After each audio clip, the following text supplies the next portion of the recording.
All right, I won't keep you timely folks from getting us started.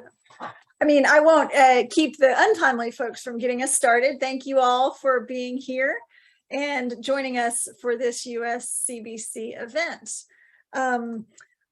We want to thank you all for joining us. It is great to have you all here this evening in the US and this morning in China. In 2021, USCBC launched our subnational initiative, which was dedicated to small and medium-sized enterprises and state-level US-China trade. And as a part of that initiative, we're holding more public events in partnership with our local, regional, and national stakeholders and partners. And this is one such event. So I want to thank our promotional partners on this event for helping us to spread the word and make sure that as many folks across the country could be invited as possible. So thank you to the State International Development Organizations, or SIDO. Thank you to NASBITE, North American Small Business International Trade Educators. That is a mouthful. Council of American States in China, the Black China Caucus, and the World Trade Center of Greater Philadelphia. If you all would like to automatically receive updates on public events like this by USCBC in the future, as well as our stories of local small and medium-sized enterprises that do business with China, and USCBC's latest research and policy updates that are relevant to our local and state stakeholders, you can email me and sign up for our monthly subnational newsletter. My email is erowland@uschina.org, and I'll drop that in the chat box. So though this is our first public presentation on our annual member survey, we've actually been surveying our members and publishing a report on it for over 20 years now. Our annual member survey takes the pulse of US business in China, and it unpacks the most significant challenges that US companies face there and explores how these impact the US companies' performance and planning. This year, we received survey responses from 117 member companies. And data for this year was collected in June. So that was shortly after widespread COVID lockdowns across China, most prominently, as you all know, in Shanghai. It was also after Russia's invasion of Ukraine, but prior to Speaker Pelosi's visit to Taiwan. So that I'll just give you a context for when this data was collected and what was going on. Today, Jack Kamensky, our Senior Director of Business Advisory Services for USCBC, will walk us through some of the major takeaways from this year's survey. Prior to joining the council, Jack was a policy analyst with American Chamber of Commerce in China in Beijing. And between work and study, Jack has lived a total of nearly 4 years in China and is fluent in Chinese. He holds a master's degree from Ohio State University's Chinese language flagship program, and he has a BA in government from the College of William and Mary. So thank you, Jack, so much for detailing with us the results of this member survey, and I'll hand it over to you. Thanks, Elizabeth, for that kind introduction. I'm actually currently in a Shanghai quarantine hotel. So apologies in advance for any internet connectivity issues, but fingers crossed we won't have any. I think some of these events that Elizabeth laid out in terms of context for when our survey data was collected, like the COVID lockdowns and Russia's invasion of Ukraine, these are things that have impacted company optimism and investment plans. But I think it's also important to note here at the outset that the majority of respondents remain profitable and continue to prioritize the China market. Despite increased risks, China still has an enormous and growing middle class, robust supply chain ecosystems. There's a lot of opportunity for US companies there, the ones that are able to navigate the market, that is. So I'd like to start out by introducing 4 key takeaways from this year's survey. Number one is that China's COVID-19 policies are the top challenge. This has displaced even US-China relations, which ranked as the top concern for 4 consecutive years. The looming possibility that companies will again be forced to partially halt operations due to lockdowns and the impacts that local controls have on consumer demand have undermined confidence in the business environment. Number 2 is that bilateral tensions continue to hurt American companies.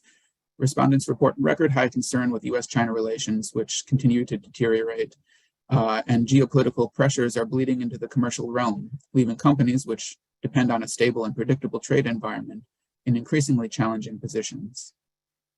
Number 3 is that there's been little progress on longstanding issues as new barriers emerge. Significant market access barriers remain in China, even as China assures foreign companies that they will receive equal treatment. Some key issues include IP, intellectual property, China's industrial policies, and China's data security and privacy rules. And number 4 is that the trajectory of commercial relations are at another inflection point.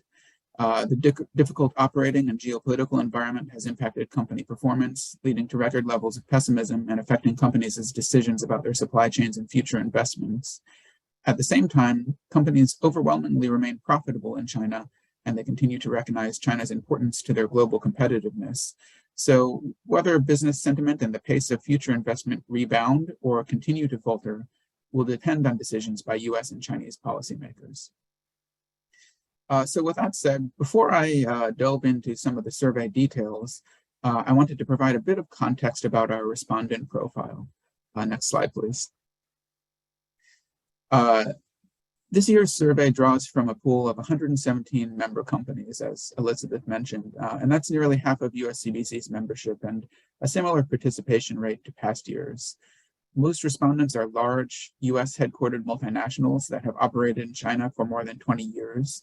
And 40% have over $1 billion of revenue in China. Respondents were pretty evenly split between manufacturing and services, both representing 39%, with 14% in primary industries and close to a quarter of respondents characterizing their operations as technology intensive. Next slide, please.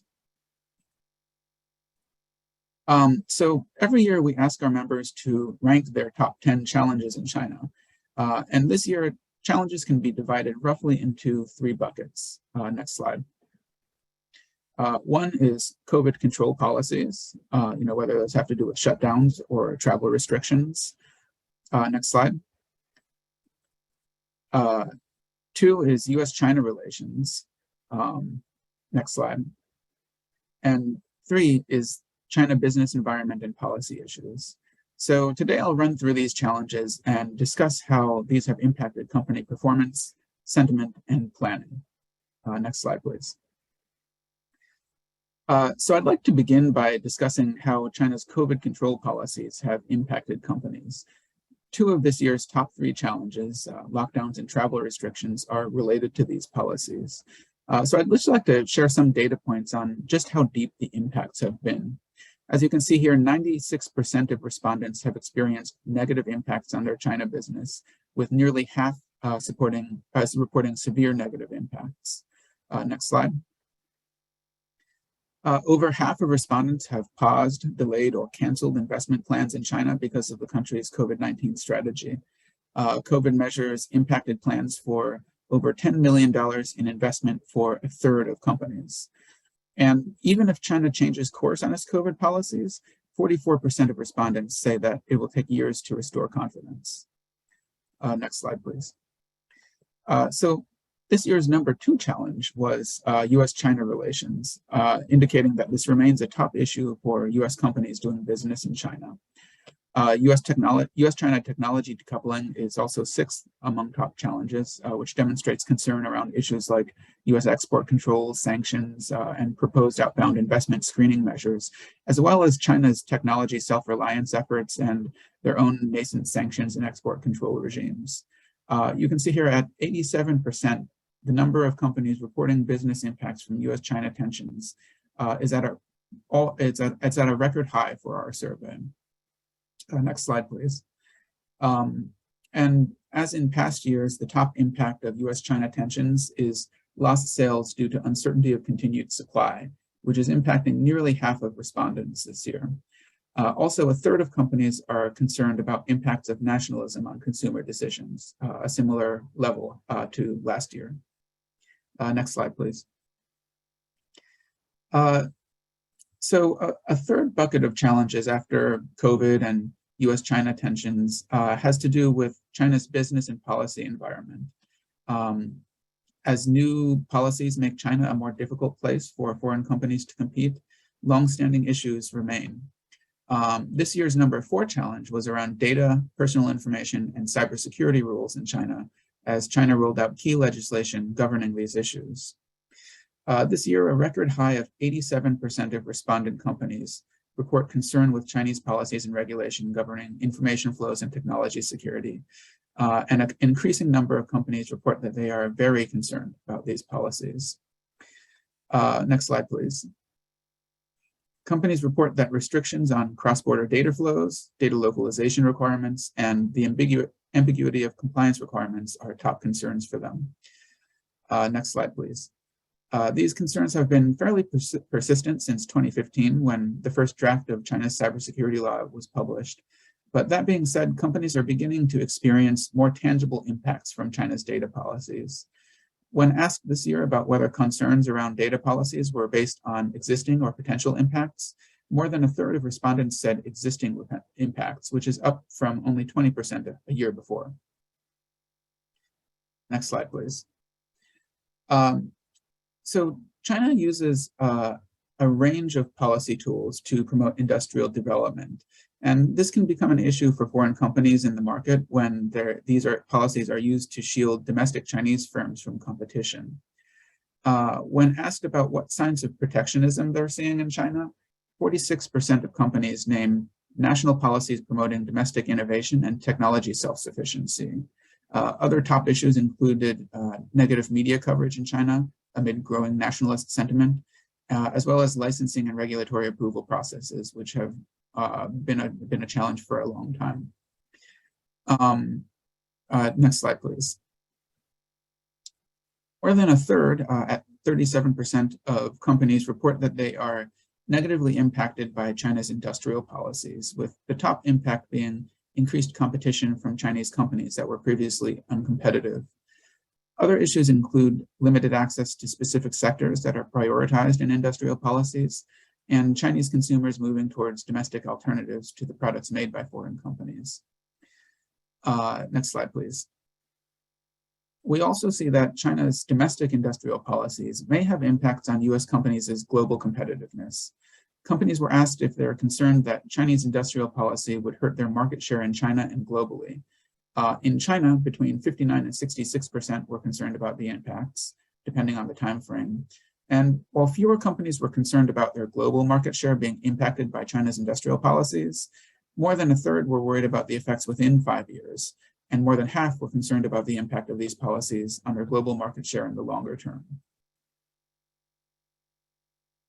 So on government procurement, although the Chinese government has made steps towards more equality in government procurement, Buy China policies are still causing difficulties for foreign firms there. Just over half of companies report that China's government procurement market for foreign companies has deteriorated, and only 6% saw an improvement. Next slide, please. Companies see the main challenges around government procurement coming from non-public directives that require purchasing domestic products, unfair treatment of imported products, and a murky definition of what exactly constitutes made in China. Next slide, please. Intellectual property protection has also been a long-running issue for US companies in China.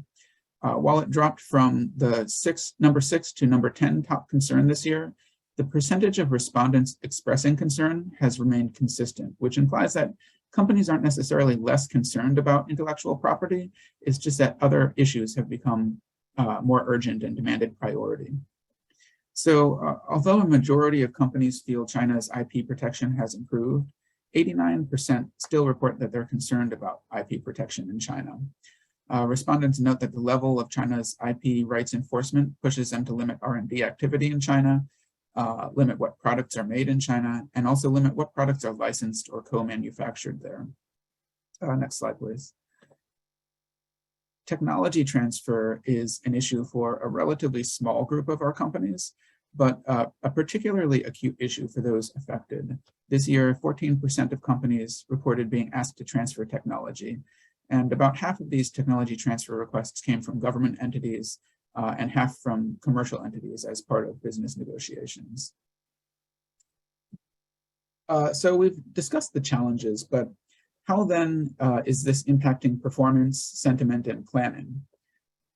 So in terms of company performance, although the vast majority of companies in our survey report their operations are profitable, the percentage of profitable companies at 89% is the lowest recorded in our survey in 7 years. Next slide, please. Unsurprisingly, companies list COVID-19 as the top restraint on profitability in China, followed by competition from domestic firms and Chinese policy and regulations. Next slide, please. Despite these signs of weakening performance this year, and I think it's also important to keep in mind the context here. This was in June, right after intense COVID lockdowns, especially in Shanghai. Some of the survey respondents even, had been unable to leave their apartment for 2 months before they took this survey. Despite the signs of weakening performance this year, 2021 was a strong year for most respondents. You saw 63% recorded increased profitability last year, and 4/5 report that their China profit margins were the same or better than their overall operations last year. So I think this performance underlines the importance of the China market to US companies. If companies are unable to participate in this market, it can put them at a global disadvantage compared to its competitors that are.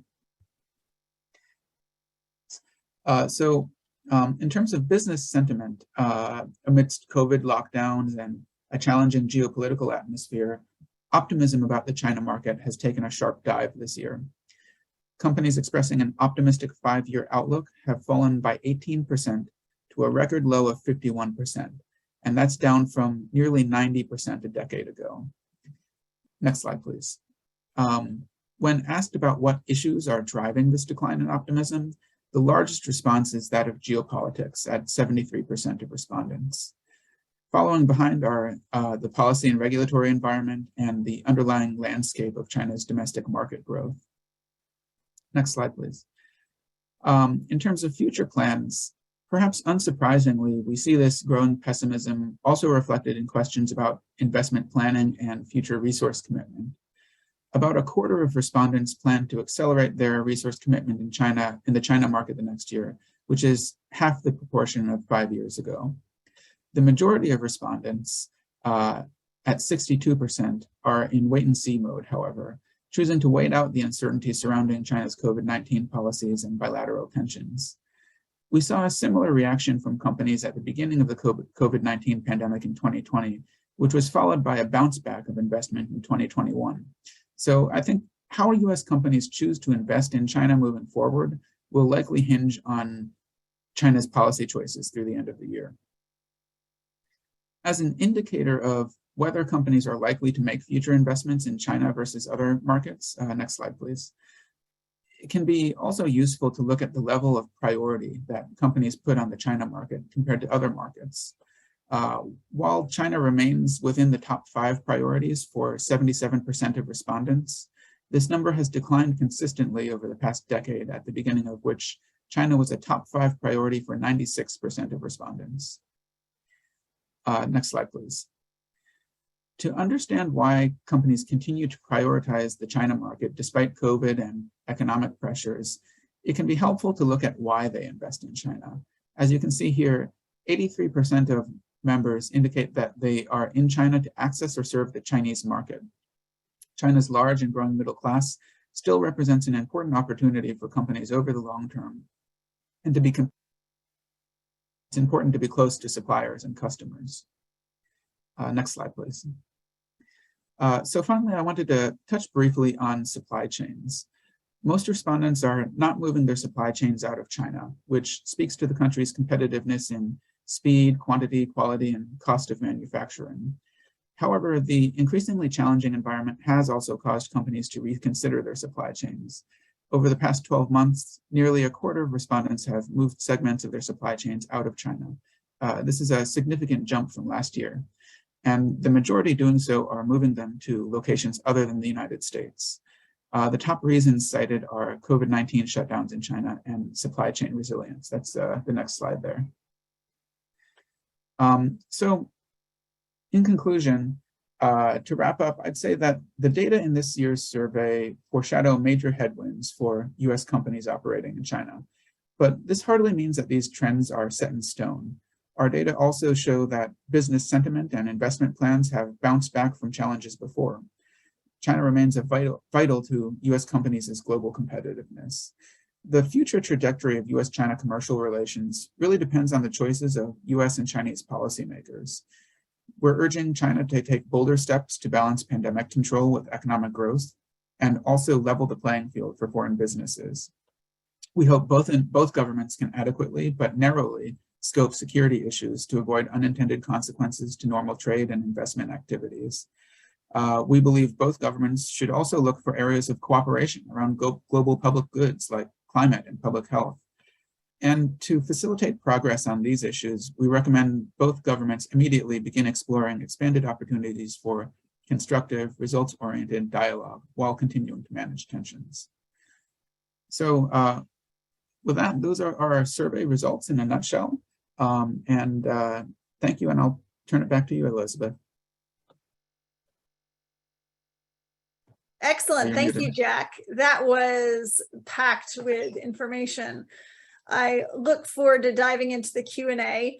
I want to remind folks that you can put your questions in the Q&A function of the Zoom software, and we'd be happy to bring up your questions during this conversation. But in the meantime, I will start by asking, I believe there is an attendee raising their hand. So why don't we go to, are we going to have attendees speak their questions, or let's see. Hope, if you have a question, if you could put it in the Q&A box. All right, so let's start off with one question first while folks type in the chat box or in the Q&A box. So as you explained in your presentation, honestly, this survey are pretty large companies, US headquartered multinationals that have operated in China for more than 20 years. Do you see any difference in the trends that are reflected between the large companies and the smaller companies that were surveyed? That's a great question, Elizabeth. We actually don't break out our data, with 117 companies, our sample size isn't that big. And so, if you start to break out different industries or different company sizes, you have to start worrying about how representative that really is of those types of companies. And there are also some anonymity concerns as well, because of course we want to keep the identity of individual respondents confidential. But as you mentioned, as you can see from the respondent profile, most respondents are on the larger side. That said, from anecdotal conversations with member companies, we do understand that there are some differences about how some of these trends affect smaller companies. One example is tariffs. It's much more difficult for smaller companies to get their Chinese importers to apply for exclusions for Chinese tariff exclusions for a small amount of goods, because of course those importers would have to bear some risk there and go through some administrative processes. In terms of how COVID and tariffs have impacted supply chain logistics, it's more difficult for smaller companies to navigate these if they don't have the same level of resources or negotiating power with suppliers that larger companies have. On China operational policy issues, smaller companies don't have the same resources as larger companies to, having a large China legal team to tackle IP violations, or China-based government affairs teams to work with local governments to get licenses approved. And then, I think the flip side of that is, though, that in terms of geopolitical tensions, it can be easier for smaller companies to fly under the radar. I think they're less likely a target for retaliation if they're not a large, well-known brand. So, there are certainly a lot of ways that these trends make it more difficult for smaller companies, but also some silver linings as well. Great, thank you for that answer. That makes a lot of sense. We actually have two questions from the audience that happen to be the same, essentially. So they're asking that they've seen some companies moving out of China, and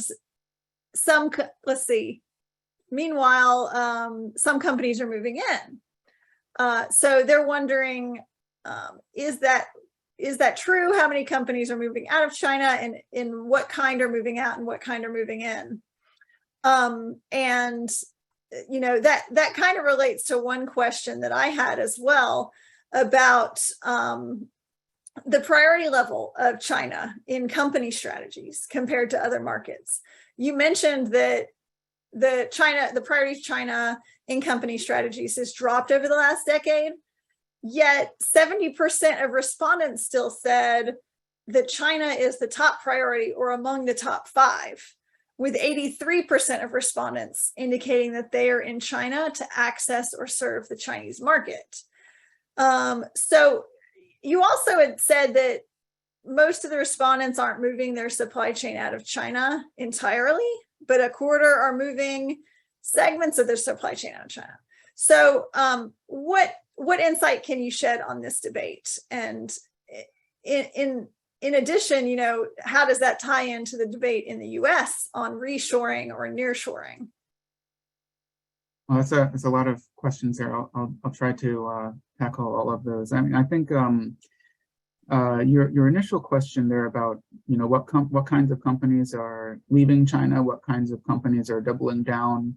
It really depends on industry and business model, and how these different trends impact a lot of the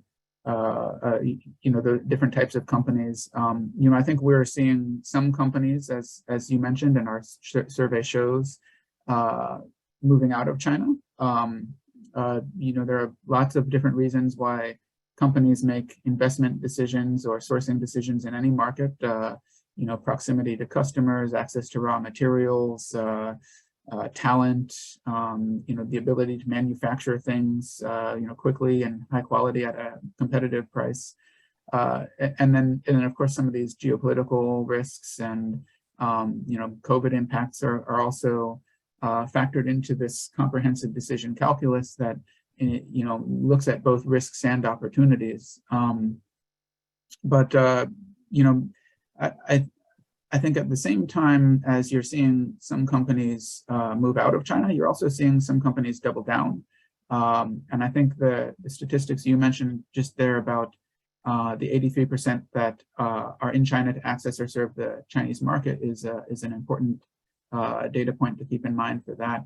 It's important to distinguish in terms of the objective of investment in China. And while operations that are oriented towards sourcing for export might be shifting, if a company is invested in China to access the Chinese market, they might be doubling down. There are lots of advantages to being close to the consumer, and China has a growing middle class, so it wouldn't make sense to move these out of China.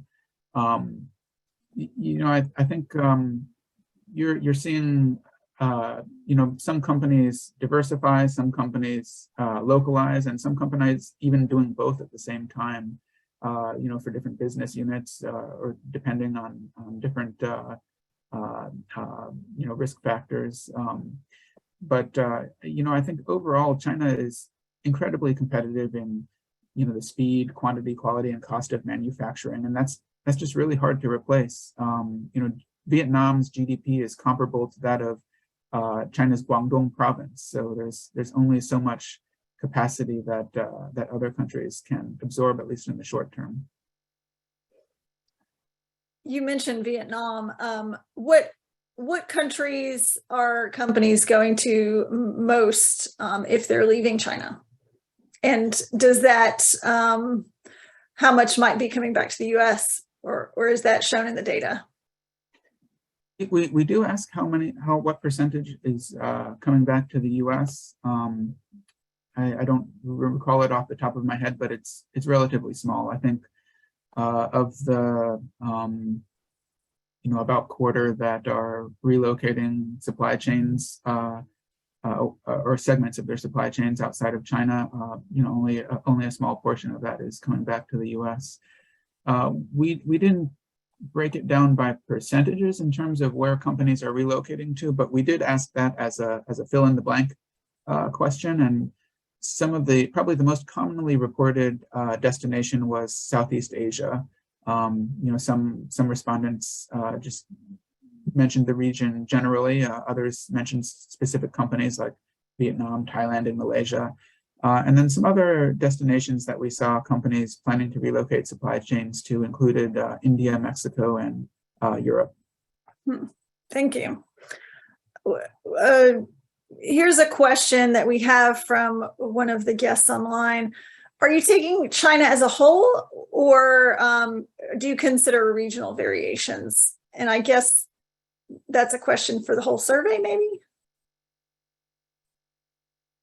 We don't break it down into regions. One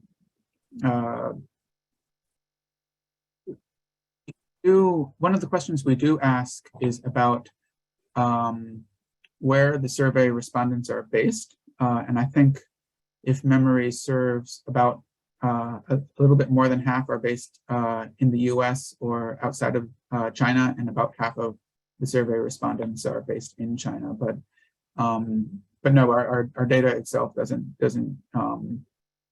discern between trends in different regions of China. And another question, do you know, I think you might have answered part of this, but do you know approximately what percentage of responding companies were tech companies? This person noticed that the data showed that less than 20% of respondents experienced pressure to transfer technology.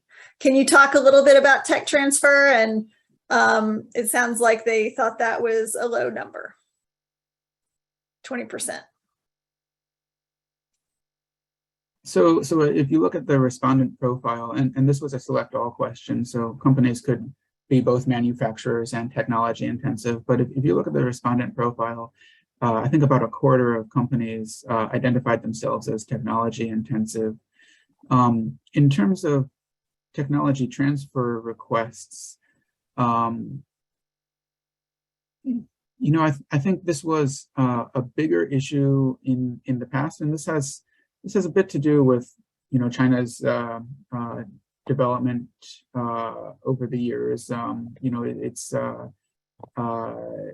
become more technologically advanced. It's less reliant on foreign technology, and there are efforts to make it even less reliant on foreign technology. But I think that's part of why you see the lower technology transfer percentages than you have in the past. But really over the past few years, it's been in the 5 to 15% range. So it's remained fairly consistent in recent years. I think it's a concern that continues to exist and impacts the percentage of the companies that it does impact. It can impact them acutely, and so it's important to address. This is something that the two governments tried to work on in phase one. China's made commitments in its foreign investment law to not to use administrative bodies to conduct forced technology transfer. But it's a persistent issue, and some of that has to do with Chinese regulatory requirements that require companies to put forward a lot of information to get licenses and approvals, and so it's something that I think there continues to be room for improvement on. I think it's also important to mention that of that 14% that did report experiencing requests for technology transfer this year, about half of those requests came from the Chinese government, and half of those requests came from commercial entities as part of commercial negotiations. So, sometimes technology transfer isn't necessarily the Chinese government demanding that companies hand over technology to access the market. It can be part of a commercial negotiation, and sometimes even make commercial sense for a U.S. company to do. That's interesting. That's a good distinction to make. Tech transfer is obviously really tied to intellectual property protection in a lot of ways. So let's talk a little bit more about that. The data in this survey seems to paint a bit of a mixed picture. On the one hand, the percentage of respondents expressing concern about IP has remained consistent around 89%, which is pretty high. Yet a majority of companies feel China's IP protection has improved. What are some of the ways that China's IP protection has improved in recent years? And what are some of the ways it has stayed the same or gotten worse? And can you add a little detail here so we can explain these seemingly contradictory trends in IP protection sentiment? Sure. I think actually both of these trends have remained pretty consistent over the past decade that we've been collecting data on these questions. And I think it's not necessarily contradictory. You can a country can both have an improving IP environment, but IP can remain an issue of concern at the same time. I think one of the most interesting questions we asked about IP protection is about how companies view IP protection in China compared to other markets. And over half of companies that we surveyed found China offered less protection than other countries where they operate.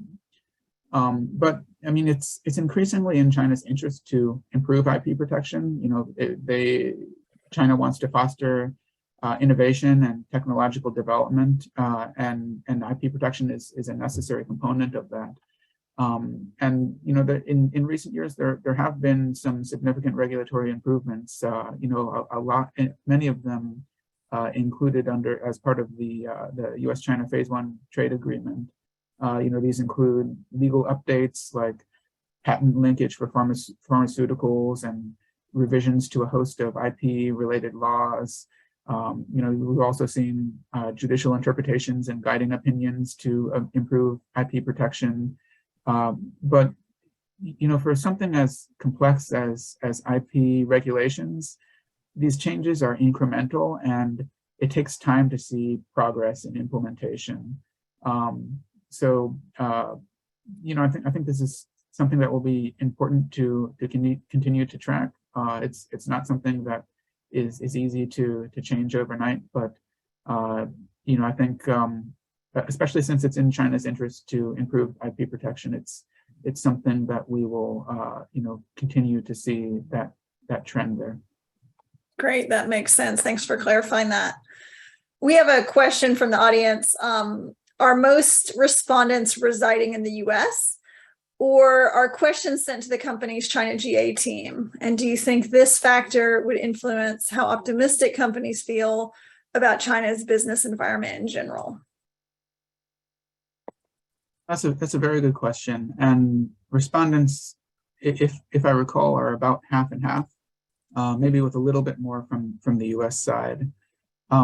We actually did break that data out internally this year to look at how China-based respondents versus US-based respondents responded on questions about optimism on the business environment. And I think, as you would expect, the China-based respondents were a bit more optimistic, but it actually wasn't as big of a difference as I had expected. I think there was maybe a 15% or so higher optimism among China-based survey respondents, but it wasn't like a night and day difference. I think that especially the COVID lockdowns played a big role there. A lot of, as I mentioned earlier, some of the China-based respondents had just emerged from a 2-month lockdown when they were taking this survey. Thanks for that. You mentioned previously how our IP data compared, or no, not IP data, how China's IP environment compared to that of other markets that companies were in. So I wanted to compare our USCBC member survey data to that of other countries. So the other trade associations from the EU or Japan, they have their own member surveys. How does our data compare to their data, and are some of the trends similar? No, that's a great question. So we did actually compare our survey to similar surveys from European and Japanese businesses. It's not quite as straightforward of a comparison process as you'd think. It's not really apples to apples comparison, just because of different question wording, different methodologies. And I think one important thing to keep in mind is the timing of these surveys. The European Chamber of Commerce and China survey, for example, was conducted early in the year before Russia's invasion of Ukraine and before the COVID lockdowns. So, the timing will lead to some very different trends that are reported. But nonetheless, I think you can draw some general conclusions from these sorts of comparisons. All of the surveys that we looked at, whether European or Japanese, they reported high levels of profitability. If you look at the USCBC and JETRO surveys, European and Japanese companies appear slightly less profitable than US companies, but it's hard to be certain about that just because of methodological differences in the way those questions are asked. Also, generally, European companies expressed less optimistic outlooks than US companies, but again, it's not a perfect comparison. And then I think, as you'd expect, US companies ranked geopolitical issues and China's regulatory environment as greater concerns than European companies do. But again, the most recent European survey data doesn't capture recent events like the war in Ukraine. Got it. Well, speaking about profits, you mentioned one of the some of the top challenges that companies faced included US-China tensions, and part of that has resulted in tariffs, as we all know. A record of 87% of respondents reported business impacts from tensions this year. And as in past years, the top reported impact of tensions is lost sales due to customer uncertainty of continued supply. Looking through the other top 10 challenges, I noticed that the lost sales due to tariffs are near the bottom of the list. They did make the top 10, but it's still near the bottom of that top 10, with only 16% of surveyed companies saying that US imposed tariffs caused lost sales, and about 11% saying China imposed tariffs caused lost sales. So what does this tell you about how businesses and maybe even consumers are responding to the tariffs? And are the tariffs achieving the anticipated results that policymakers had in mind for them?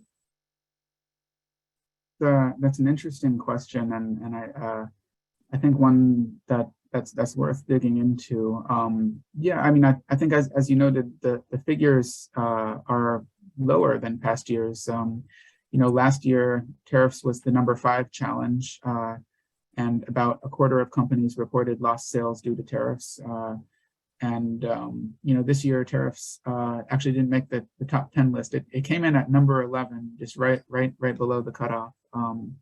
You know, as you mentioned, those experiencing lost sales were between 11 and 16%. So, I mean, tariffs have been in place for several years now, and many companies have baked them into their business plans. You know, they've adjusted supply chains where they can and built the costs of tariffs into their plans where they can't. That's not to say they aren't damaging, though. They still weigh on trade, and a majority are paid by US companies and consumers. And I think it's important to mention here that it's had an outsized impact on SMEs, which have fewer resources to adjust operations and apply for tariff exclusions. And in terms of whether it's met the policy goals, I mean, if you look at the original reasoning for the Section 301 investigation, it was about intellectual property protection and forced technology transfer. It's really done little to impact unfair Chinese trade practices that the ones that the tariffs were originally meant to address. Even Biden himself has criticized the tariffs, but they've been in place longer under his administration than the previous one that put them in place. And companies have paid more in tariffs under this administration, and there have been even fewer opportunities for tariff exclusions. So yeah, as an organization, USCBC continues to push for the elimination of these tariffs, although I'm not sure I would expect much relief, at least in the near future. But I think it's an important point to continue to raise with policymakers. Yeah, thanks for explaining that. Let's dig into another topic of the survey, which is government and SOE procurement. Speaking of lost sales or declining profits, we saw in your presentation that 51% of survey respondents feel China's government and SOE or state-owned enterprise procurement markets for foreign companies have really deteriorated. Can you tell us what kinds of industries or foreign companies are hit hardest by this deterioration?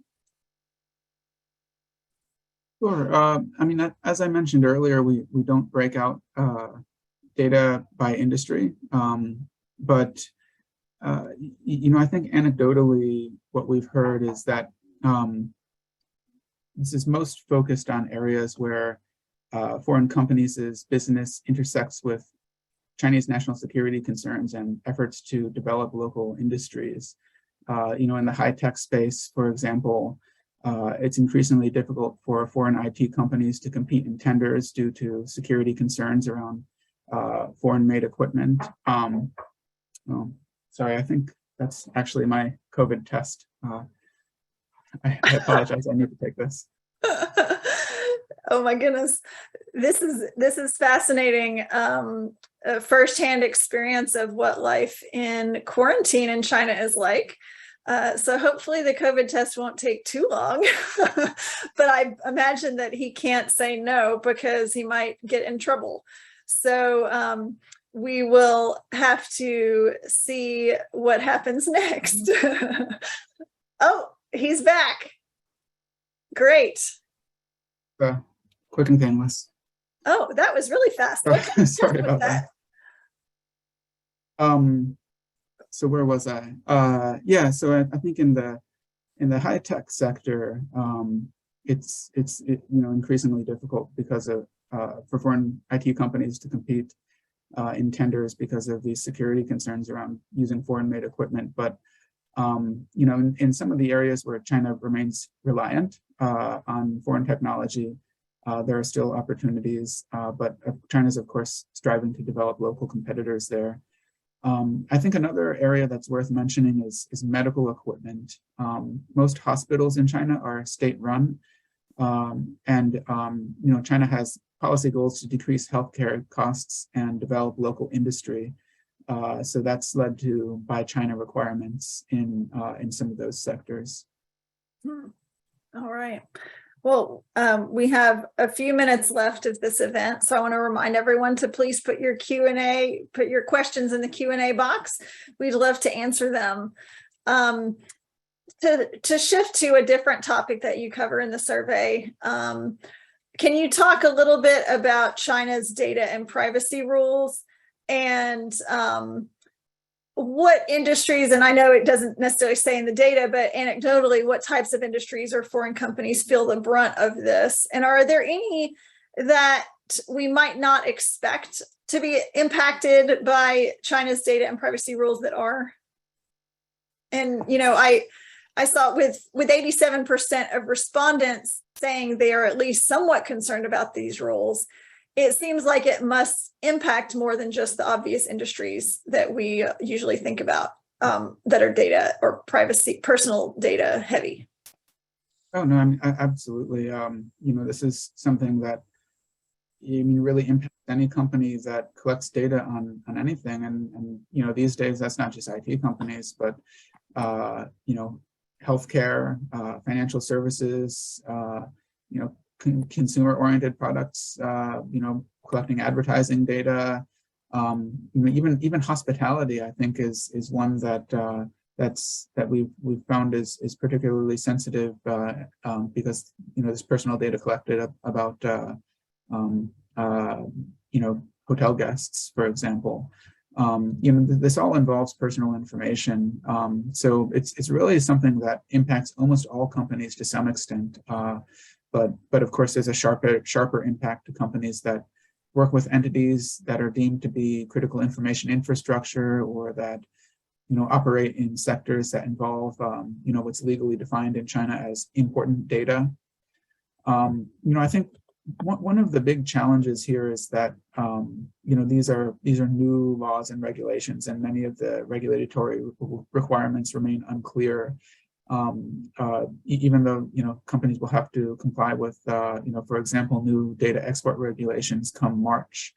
And companies are taking a range of approaches to compliance. You know, some are proactive, seeking to over-comply. You know, others are waiting to see more about what's required because they have concerns about providing sensitive information to regulators. But, you know, I think most companies at this point have at least conducted internal assessments of their data footprint and what their compliance risks might be. And again, I think in my presentation, I mentioned how we've seen a sharp increase this year in companies seeing a tangible impact from these data regulations, and not just expressing concern with them. And I think, you know, some of these preparatory steps that companies are you know, taking to comply, you know, these are things that cost money, and you know, if a company has to localize all of its data in China, that's something that's can be incredibly costly. So yeah, it's something that is increasingly a concern, and for a large segment of companies. Yeah, well, it'll be interesting to see how it plays out once enforcement really ratchets up, and who will get audited in that regard, and how that turns out, how strict the enforcement will be. So we'll see. Well, as we get near the end of the event, oh wait, we have 2 Q&As here. Let's see. So regarding the graph on profitability, do those who answered no, AKA they don't think their China operations are profitable, do they tend to be the same group of companies that if they haven't been profitable, they continue being so regardless of changes in policies? Wait, I'm not so sure I understand the question. That's actually a really interesting question. You've got it. Okay, good.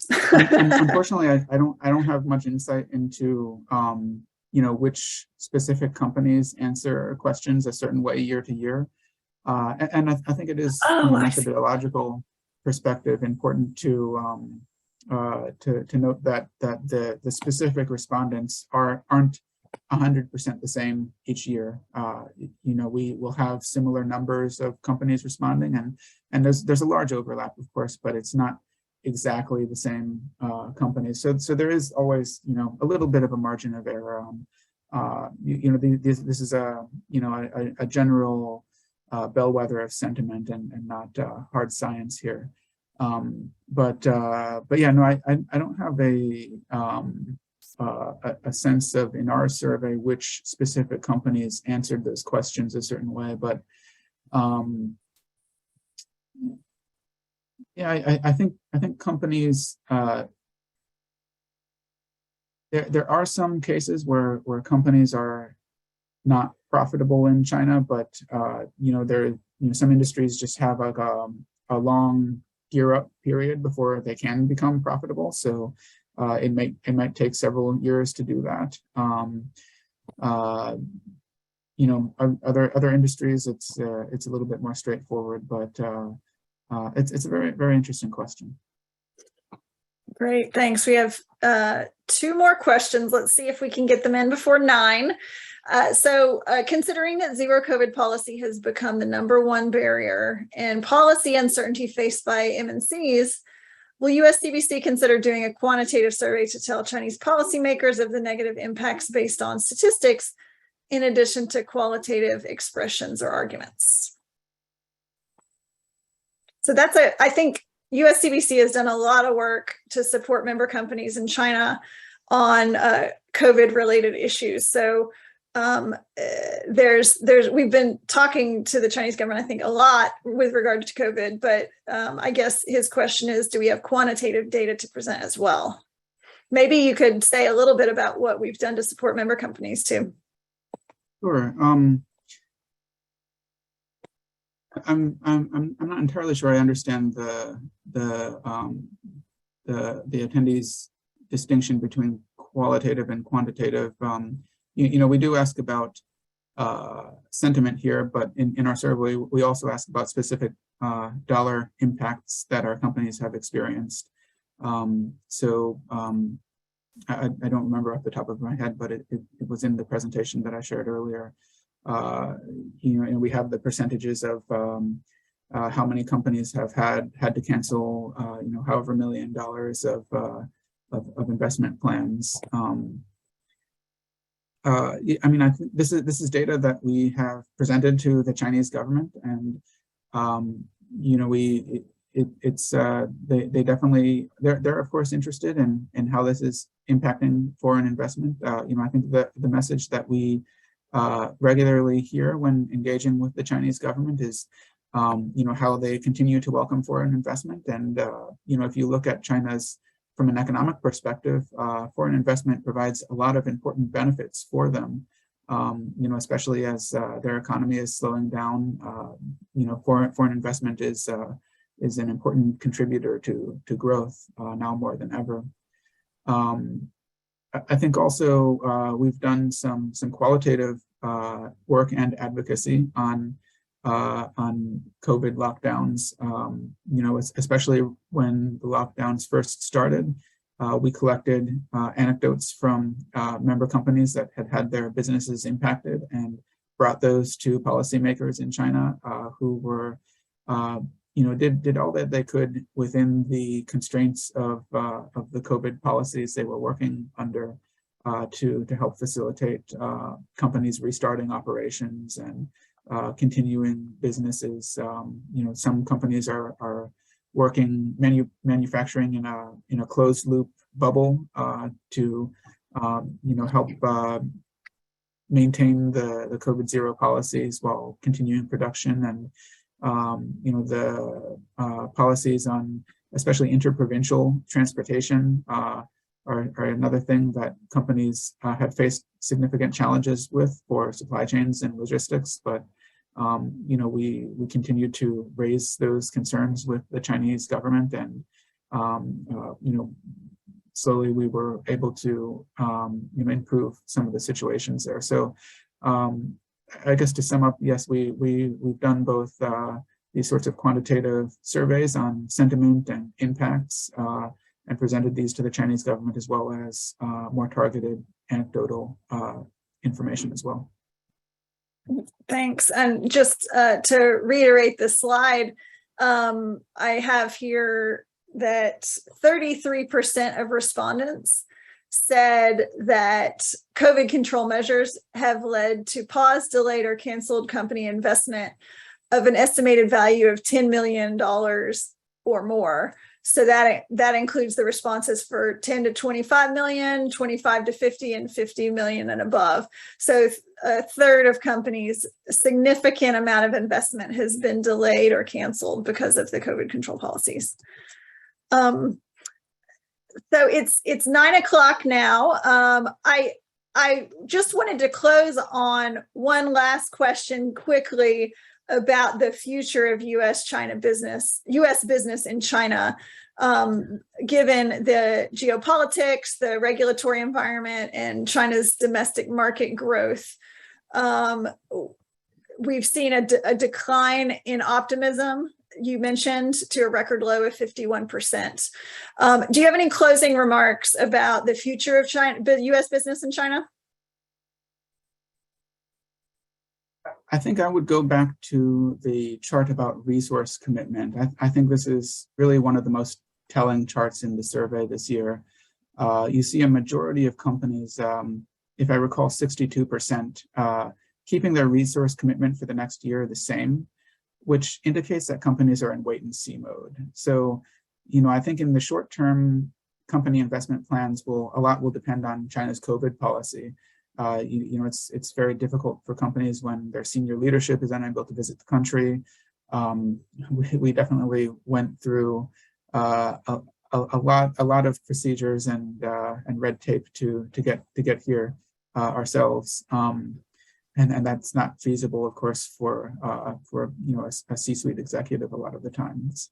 And of course, lockdowns in China cause disruptions to production and logistics.